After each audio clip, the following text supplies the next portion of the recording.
The holidays can be magical, but for neurodivergent families, they can also be a lot. Overwhelm, schedule changes, travel, sensory overload. It's easy to forget to enjoy it. So today I'm sharing how we simplify the holidays to make them calmer, sensory friendly, and actually enjoyable. Raising neurodivergent kids is messy, beautiful, and a lot. I'm Mary Ellen Yates, and this is Growing Together, Neurodiversity at Home. Let's figure it out together. Okay, so let's talk about how to make our holidays more enjoyable and to decrease stress. So one of the things that helped us was moving to Germany.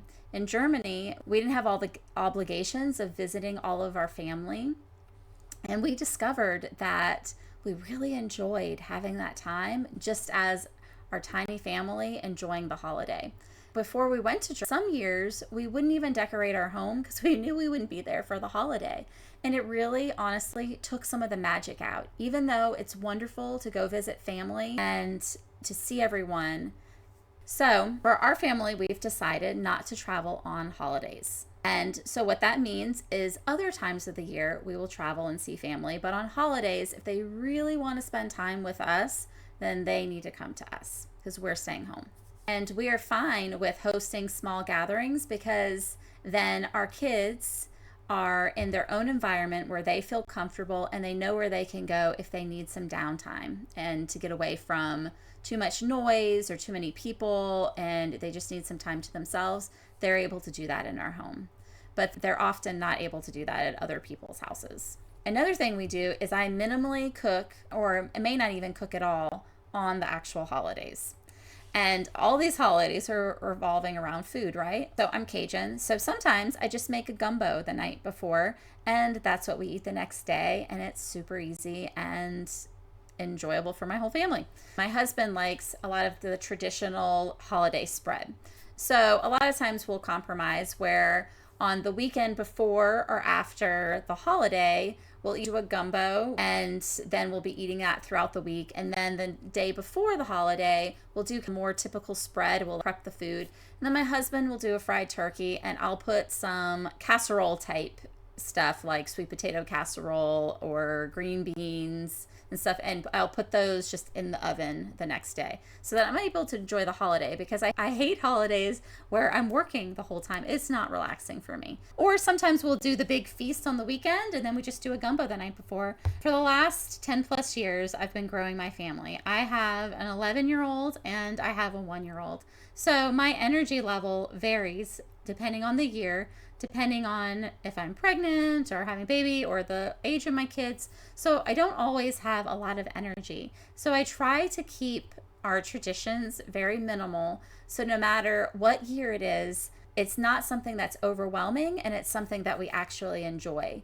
When you go big, then everyone expects you to go big all the time. And sometimes that just leads to burnout.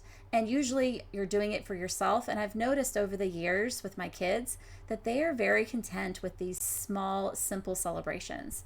So for us, things that we do to keep it simple are we watch our favorite Christmas movies through December. We just cuddle up on the couch and watch movies. Another thing we do is I have a box of Christmas books and we will pick a Christmas book in the evenings to read together as a family. The Cajun night before Christmas is always done on Christmas Eve though. And another thing we do on Christmas Eve is we open up one small gift, and most years that's usually pajamas, which was a tradition that my parents did with us when I was a kid that I really enjoyed. Other things that we do some years, depending on the energy levels, we might decorate more.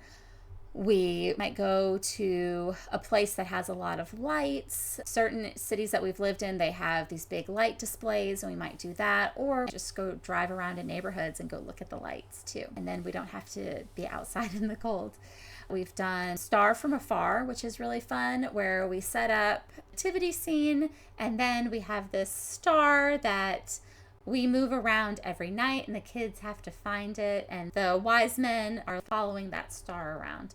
And so me and my husband used to do it, but now that my oldest son is older, he likes to hide the star every night and the kids find it. So that's a fun tradition also that we do most years.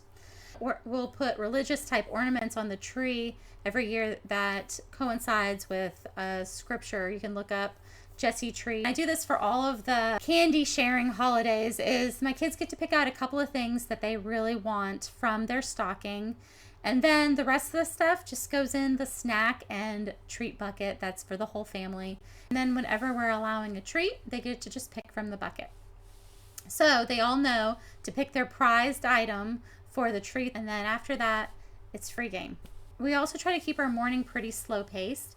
So when we all get up, we take turns opening the gifts. Everyone doesn't just run and start opening gifts. A lot of times, my oldest son will pass out a gift to each person, and each person will take time to open it. So it slows it down a little to decrease the sensory overload and the rush and the panic. And then it gets really confusing when everyone's opening things at once. You don't know what's where. So we just try to keep it calm. We slow it down. There's no rush. And then after that, my husband usually makes a breakfast because he likes to do that on holidays and weekends. It's one of his love languages. And we just enjoy the day, pick on food all day that we have for leftovers, and just really try to enjoy the day with each other. This is what helps my family feel the magic and also feel calm. What your kids are going to remember is how they felt. If they felt safe and calm and connected. And so that's our goal during the holiday season. What's yours? And I'm Mary Ellen Yates with Growing Together, Neurodiversity at Home.